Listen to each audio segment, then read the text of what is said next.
అడగబోతున్నా. ఒక కొత్త ఎత్తుగడగా వెళ్తున్నారు. ఏంటి? SH-15 ఆర్టిలరీ గర్ల్స్ తో లాహోర్ లోని జనావాసాల్ని మోహరించి వాళ్ళను ఒక షీల్డ్స్ గా వాడుకుని ప్రయోగం చేస్తున్నారు. ఇది ఒక కొత్త ఎత్తుగడ కదా. వాళ్ళ ప్రజల్ని యుద్ధానికి బలి చేస్తున్నారు. వాళ్ళు చేసిన పాపానికి వీళ్ళు మూళ్లు చెల్లించిన ఒక కొత్త ఎత్తుగడను ప్రారంభించింది పాకిస్తాన్. కాబట్టి త్వరలోనే అంతర్యుద్ధం వస్తున్నారు. ఈ విషయం పాకిస్తానీ ప్రజలు కూడా గమనిస్తారు. వాళ్ళు ఆఖరికి మనం యుద్ధం చేయవలసినటువంటి అవసరం లేదు.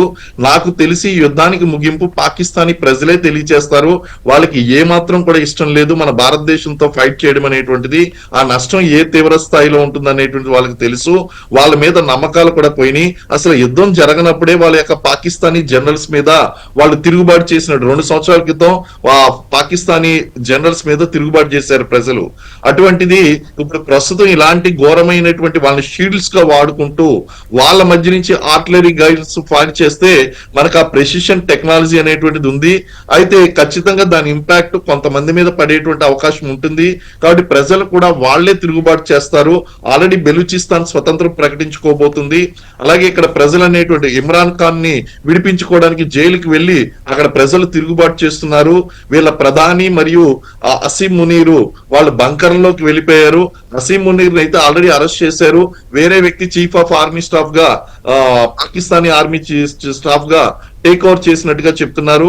ఇవన్నీ కూడా పరిస్థితులు చూస్తే ఫస్ట్ ఇల్లు చెక్కబెట్టుకోలేదు, ఇల్లు చెక్కబెట్టుకునేటువంటి పరిస్థితులు లేవు, నువ్వు ఇంటిని నాశనం చేయడానికి ఆలోచిస్తున్నావు. కాబట్టి ఈ పరిస్థితులు ఏదైతే ఉన్నాయో పాకిస్తాన్కి ఏమాత్రం కూడా అనుకూలంగా ఉన్నటువంటి పరిస్థితులు లేవు. ఆ మేకపోతే గాంభీర్యాన్ని ప్రదర్శిస్తూ వాళ్ళు కేవలం మన దేశాన్ని నాశనం చేయాలి. ఇప్పటికీ పాకిస్తాన్ తెరదీస్తోంది. ఇంకా గుజరాత్ పోర్ట్ ని మేము అటాక్ చేశాము, జమ్మూలో వీళ్ళని ఒక స్టూపిడ్ బ్లేమ్ గేమ్ కి వెళ్తున్నారు వాళ్ళు.